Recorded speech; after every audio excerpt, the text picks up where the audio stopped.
नमस्कार, आप देख रहे हैं नई आवाज न्यूज चैनल। मैं हूं आपके साथ अंशु शर्मा। खबरों की शुरुआत करते हैं। जीएसटी टीम पर हमले के मामले में उस समय नया मोड़ आ गया जब एसएसपी हरिद्वार के संज्ञान में मामला आने पर पुलिस ने टीम पर कातिलाना हमला करने वाली धारा हटा दी और अदालत द्वारा अभियुक्त व्यापारी इंतजार को जमानत पर रिहा करने के आदेश जारी कर दी। बताते चले, किसी केंद्रीय जीएसटी की एक टीम बेडपुर चौक स्थित मोहम्मद अलीशा ट्रेडर्स पर सुबह 11 बजे पहुंची। व्यापारी मोहम्मद इंतजार के अनुसार टीम ने दुकान में लगे कैमरे बंद कराकर फोन भी अपने कब्जे में ले लिया और कार्रवाई की आड़ में भयभीत करने का काम करते करते शाम के 6 बज गई। मोहम्मद इंतजार के मुताबिक उन्होंने लगभग सभी मौजूदा सामान के बिल भी दिखाए। उन्होंने आरोप लगाया जीएसटी की टीम के कर्मचारी ने मोहम्मद इंतजार से सेटिंग कर मामले को रफा दफा करने की बात कही। मौके पर रमेश जोशी भी पहुंच गए। रमेश जोशी ने जीएसटी की टीम से अपने अपने आई कार्ड दिखाने को कहा। पुलिस को सूचना दी, तभी मौके पर रुड़की क्षेत्राधिकारी सहित पुलिस पहुंची, जिनके समक्ष मंजीत कुमार नामक कर्मचारी ने व्यापारी उनके साथियों पर मारपीट करने का आरोप लगाया। पुलिस को दी गई तहरीर के आधार पर व्यापारी इंतजार, सुराज सेवा दल के अध्यक्ष रमेश जोशी अन्य के खिलाफ गंभीर धाराओं में मुकदमा दर्ज किया गया, लेकिन एसएसपी हरिद्वार के संज्ञान में मामला आने के बाद हत्या के प्रयास की धारा हटा दी गई। हिरासत में लिए गए व्यापारी इंतजार अहमद को अदालत द्वारा जमानत पर रिहा कर दिया गया। पिरान कलियर से मनव्वर कुरैशी की रिपोर्ट। सरकार भ्रष्टाचारी जो सरकार है और जो तानाशाही सरकार है, वो लगातार जिस प्रकार से अधिकारियों को भ्रष्टाचार के लिए बढ़ावा दे रही है, संरक्षण देने का कार्य कर रही है। और जिस प्रकार कल जीएसटी वाले 11 साढ़े 11 बजे आए और जो हमारे परसों की विधानसभा रैली के बाद जो भाजपा सरकार और कुछ जो है वहाँ के पूर्व विधायक, कुछ वर्तमान विधायक हरिद्वार देहात के और कुछ ब्लैकमेलर टाइप के लोग, और उन लोगों ने एक षड्यंत्र रचा। और जब षड्यंत्र के तहत जीएसटी वालों को भेजा तो सबसे पहले जीएसटी वालों का काम था कि जाते और जाने के बाद में लोकल पुलिस को सूचित करते और वहां पर पुलिस बुलाते और पूरी इन्वेंट्री करते, और इन्वेंट्री करने के बाद में जो पेनल्टी थी उस पेनल्टी को लगाते। लेकिन उन्होंने लगातार जब 11 साढ़े 11 बजे से गए तो बार बार डराना कि ये वीडियो हमारे पास है, वो वीडियो हमारे पास है, और उनकी जो है पूरी इतिहास, भूगोल, गणित, गुणा भाग जो अनर्गल बातें थी उसको कह के उनको डराने का कार्य किया जा रहा था। इंतजार प्रधान को उनको कमजोर करने का कार्य किया जा रहा था, लेकिन वो डरे नहीं। उन्होंने कहा, साहब ये हमारे बिल हैं, ये हमारे पास कागज हैं, ये हमारे पास सामान है, आप इसकी पेनल्टी बनाओ और जो पेनल्टी होती है उसे हम ऑनलाइन जमा करते हैं।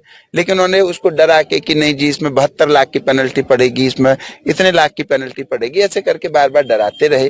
और बाद में एक किसी दलाल के थ्रू, उन्हीं के दलाल जो वहां पर कोई शायद कोई उन्हीं का अधिकारी था, उसके थ्रू कि हम इसको मैनेज करते हैं, लेकिन तुम क्या करोगे? तो उन्होंने कहा साहब हम तो कुछ नहीं करेंगे, बाकी आप देख लीजिए हम गलत हैं तो हम आपको जो भी वो चीजें हैं, जो भी पेनल्टी हम भरेंगे।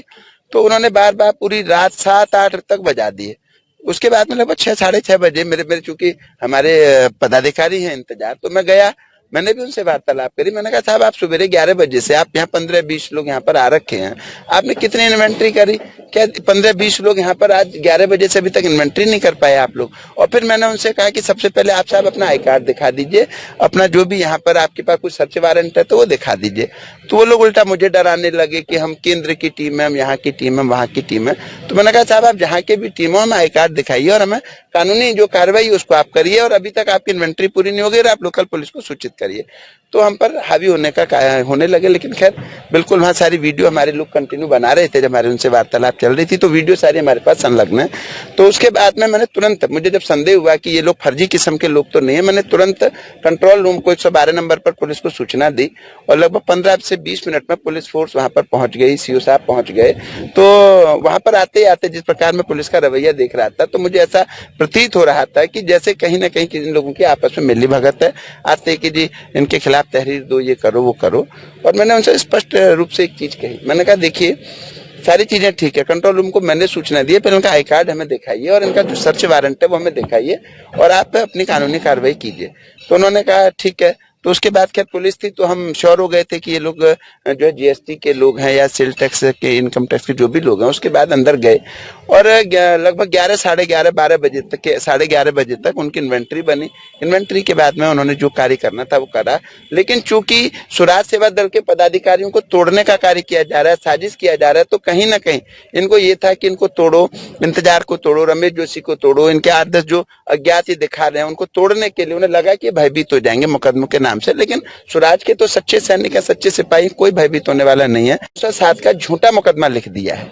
तो जब 307 का ना झूठा मुकदमा लिख दिया और उसमें उन्होंने मुकदमे में स्पष्ट रूप से एक चीज देखा है 307, भाई 2 आदमियों ने उसे पकड़ा, धारदार हथियार से वार करेगा तो रोकेगा तो कहीं चोट मतलब कहीं खून, भाई कट तो लगेगा। धारदार हथियार ये दिखा रहे हैं कि धारदार हथियार से प्रहार किया, एक ने पकड़ा एक ने धारदार हथियार से प्रहार किया, तो कट तो होना चाहिए। और उन्होंने कहा गुमचोट, जबकि उसके बाद की सारी वीडियो हमारे पास संलग्न है। वो व्यक्ति आराम से आ रहा है जा रहा है, मुझसे बार बार पुलिस के आने से पहले पूछ रहे हैं भाई आप अपने आई कार्ड दिखाओ, तो स्पष्ट रूप से ये दिख रहा है कि कहीं ना कहीं साजिशन इन्होंने झूठा मुकदमा पंजीकृत कराया है। उसके बाद में लगातार जो है मैंने अपने कार्यकर्ताओं को, मैंने पदाधिकारियों को अभी बताया, मैंने कहा इस प्रकार के झूठे मुकदमे अगर सुराज पे लिखे जाएंगे तो फिर तो इस प्रदेश में रहना बेकार है। उसके बाद हम अभी कप्तान साहब के यहाँ पर मिलेंगे, उनसे मिलेंगे, वार्तालाप करेंगे।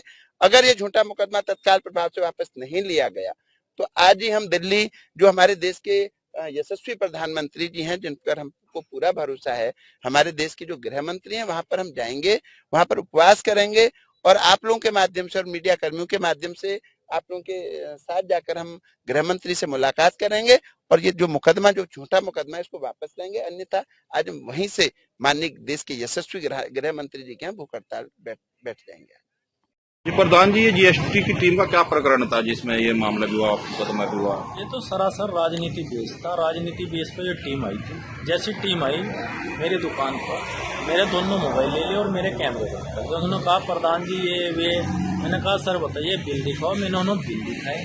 बिल दिखाने के बाद में मेरे से सौदेबाजी करते रहे। मैंने सौदेबाजी नहीं करा। फिर मेरे को बोला प्रधान जी चाय मंगाओ। मैंने चाय मंगाई। मेरे तीनों गोदाम को उनकी 6-7 गाड़ी थी रही। मैंने उन्हें खाना भी खिलाया, सब काम करे। मैंने कहा सर काउंटिंग कर लो, जो भी जीएसटी बैठती हो सरकार को हाथ जोड़ के साथ में जीएसटी देने के लिए तैयार हूँ। लेकिन उन लोगों ने राजनीति बेस को मेरे को 307 का मुकदमा कलियर थाने में कराया और रात तक काउंटिंग चली। रात के बाद जब काउंटिंग खत्म होगी मुझे धनौरी चौकी में ले गए। धनौरी चौकी में सब कलियर थाने में लिया और मेरे को बहुत ज़्यादा दबाव बना के रखा, प्रधान जी ऐसो वैसो। फिर मुझे कोर्ट में पेश करा और कोर्ट को मेरी जमानत केस में छूट गई। 307 का मामला क्या था जी? 307 का मैं कप्तान साहब का धन्यवाद देना चाहता हूँ। कप्तान साहब ने जांच कराई उसमें और 307 का। तो जमानत आपको बाहर के बाहर कोर्ट ने दे दी? जमानत मुझे कोर्ट ने बाहर से बाहर दी। तो अभी तक की खास खबरों में बस इतना ही। बाकी की तमाम खबरों से जुड़े रहने के लिए देखते रहिए नई आवाज न्यूज चैनल। नमस्कार।